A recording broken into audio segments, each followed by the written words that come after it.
billete de $1 está lleno de símbolos relativos al misticismo y al ocultismo. En el anverso aparece el rostro de George Washington, primer presidente de Estados Unidos. Fue uno de los fundadores de esa nación. Un dato interesante, la mayoría de ellos pertenecían a la masonería. En el reverso encontramos el Gran Sello. Es una pirámide egipcia inacabada compuesta de 13 niveles o escalones. Al pie hay una fecha escrita en números romanos, 1776, precisamente el año de la Declaración de Independencia de Norteamérica, que también coincide con el año de formación de la Orden Illuminati en Baviera, Alemania.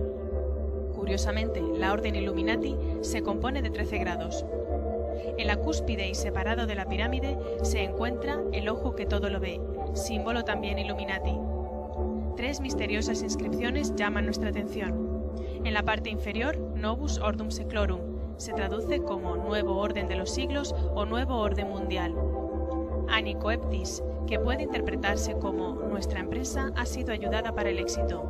¿En qué consiste esta empresa y quién ha sido ese ayudador? Otra frase, In God we trust, en Dios confiamos, hace sospechar y nos sugiere la pregunta, ¿en qué Dios confían? ¿En el Dios cristiano o en otro? A la derecha se encuentra esta ave que hace referencia al ave fénix. Mitológicamente, el fénix renace de sus cenizas haciéndose un ser eterno. Es un símbolo de la masonería. En una garra lleva una rama de olivo con 13 hojas. La rama de olivo es un símbolo de Israel. En la otra garra lleva 13 flechas. Sobre su cabeza, 13 estrellas de 5 puntas, otro símbolo de la masonería. Haciendo un trazo aparecen 2 pirámides invertidas o la llamada estrella de David, un hexágono también utilizado en rituales masónicos. Delante del ave, un escudo de 13 barras. Desde el punto de vista del esoterismo, una estrella de 5 puntas es el símbolo de la cabeza de Mendes, que representa a Satanás. Leonardo da Vinci también utilizó ese diagrama para simbolizar al hombre liberado de cualquier tutela divina. Numerosos países tienen banderas con una estrella de 5 puntas o más, lo que significa que la masonería probablemente está detrás de los gobiernos de los mismos. En el anverso del billete, en el extremo superior derecho, aparece un pequeño búho. Al ser un animal que ve por la noche, es símbolo también de el ojo que todo lo ve.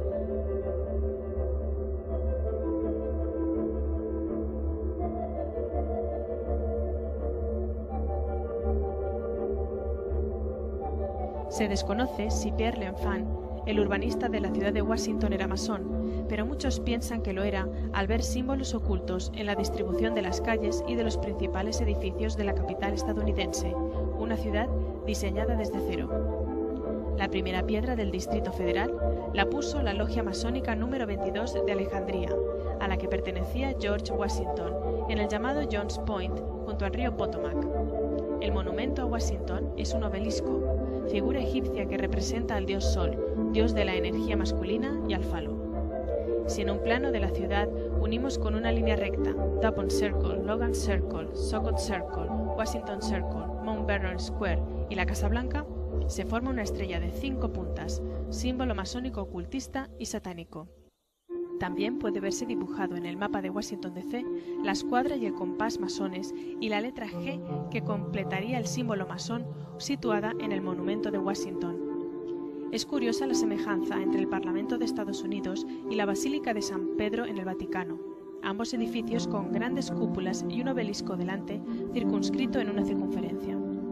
Gian Lorenzo Bernini fue el arquitecto que hizo la columnata de la Plaza de San Pedro en Roma. Según los expertos, estaba muy influenciado por el filósofo ocultista y jesuita alemán Athanasius Kircher, que además era un especialista en jeroglíficos egipcios. Según el antiguo sacerdocio egipcio y la masonería, un círculo alrededor de un obelisco es símbolo de la ciudad de Bet-Semes en Egipto, también llamada la ciudad del sol. En la Biblia, la adoración al sol está directamente relacionada con la adoración de Satanás. ¿Por qué usar símbolos? ¿Cuál es su mensaje? La razón de su uso, así como las formas geométricas y los números, es que creen que encierran una determinada energía. Los símbolos atraen y generan la energía que representan.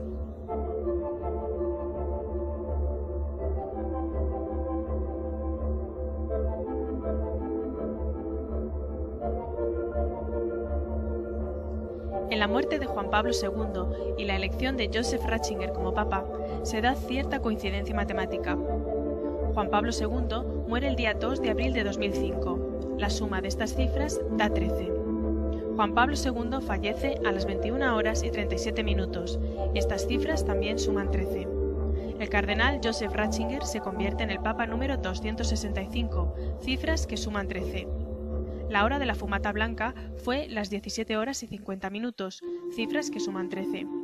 La hora en la que se anuncia Habemus Papa fue las 18 horas y 40 minutos, cifras que suman 13. El obispo de Roma número 148 en ser enterrado junto a los supuestos restos de Pedro, cifras que también suman 13.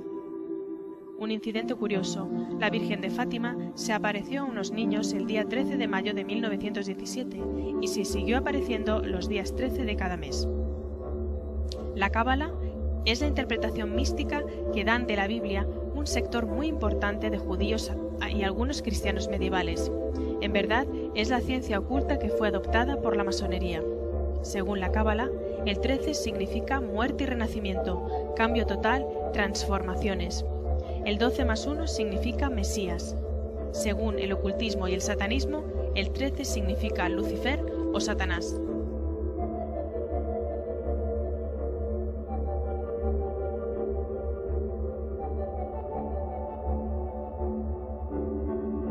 El 1 de marzo de 1990, siendo George Bush padre el director de la CIA, un grupo de agentes armados de los servicios secretos irrumpieron en la oficina de juegos de Steve Jackson, un diseñador de juegos de rol.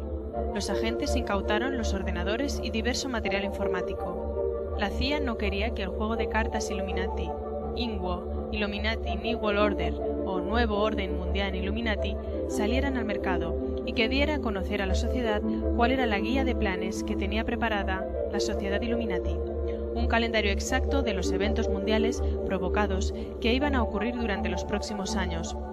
A pesar de los problemas, retraso de varios años y los pagos que tuvo que afrontar la empresa de juegos, por la presión gubernamental, Steve Jackson consiguió finalmente publicar el juego de cartas Illuminati, INWO, en 1995, y con tanto éxito que ya en el primer año obtuvo el premio a las mejores cartas de juego.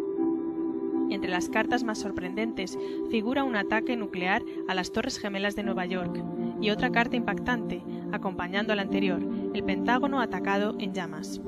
La carta INWO de 1995 mostraba que estos eventos debían figurar en el calendario Illuminati para lograr el nuevo orden mundial.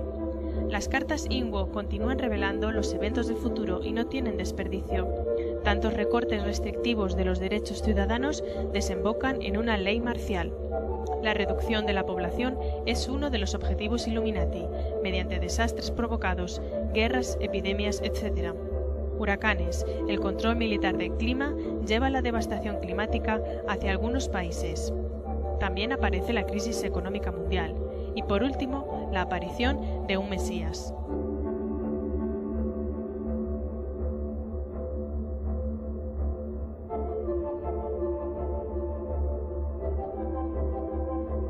Un chip es un dispositivo de almacenamiento de información. Además de su aplicación en informática, en los últimos años se ha venido utilizando como implante en animales para facilitar su control y localización. Su uso se ha ido extendiendo desde los animales de ganado a mascotas y hasta los seres humanos. Existen chips integrados en tobilleras o pulseras para controlar a presos o maltratadores. En Estados Unidos se decidió implantar un chip a personas enfermas del corazón, en el que se almacenaba toda su historia clínica. Hace un tiempo se promocionó en Estados Unidos el uso del chip en niños, con el fin de evitar su rapto o desaparición. A raíz de su promoción, desaparecieron numerosos niños y la polémica del uso del chip aumentó. Siempre se hablan de las ventajas del uso de este dispositivo. Sin embargo, ¿cuáles podrían ser sus aspectos negativos? La empresa Motorola es la que está fabricando el biochip para la empresa Mondex SmartCard, empresa dedicada a las tarjetas de crédito. Motorola ha desarrollado varios implantes en humanos. El biochip mide 7 milímetros de largo y 0,75 de ancho, aproximadamente como un grano de arroz. Contiene un transponder y una batería de litio con un circuito termopar, que produce una corriente eléctrica y se recarga por las fluctuaciones de temperatura de la persona que lo lleva. Más de 200 corporaciones en 20 países están en distribución de Mondex al mundo y muchas naciones usan este sistema. El chip se implanta en zonas corporales donde se notan más las fluctuaciones de temperatura, la mano y la frente. Por cierto, Mondex está compuesto de dos palabras, mon, que viene de la palabra monetario, y dex o dexter, perteneciente o localizado en la mano derecha. El señor Robin O'Kelly, representante de Mondex Internacional, declaró: «Con la cobertura financiera de Mastercard, no hay nada que pueda detener el plan de Mondex como estándar global», lo que quiere decir que toda persona en este mundo utilizará este sistema. El Club de la Isla, formado por magnates de economía a todos los niveles, son los que patrocinan este sistema. Por cierto, pertenecen a la masonería. ¿Podría este chip tener relación con la marca de la bestia que se habla en Apocalipsis? Después vi otra bestia que subía de la tierra y ordenaba que a todos se les ponga una marca en la mano derecha o en la frente, y que ninguna pueda comprar ni vender, sino el que tenga la marca o el nombre de la bestia o el número de su nombre. Su número es 666.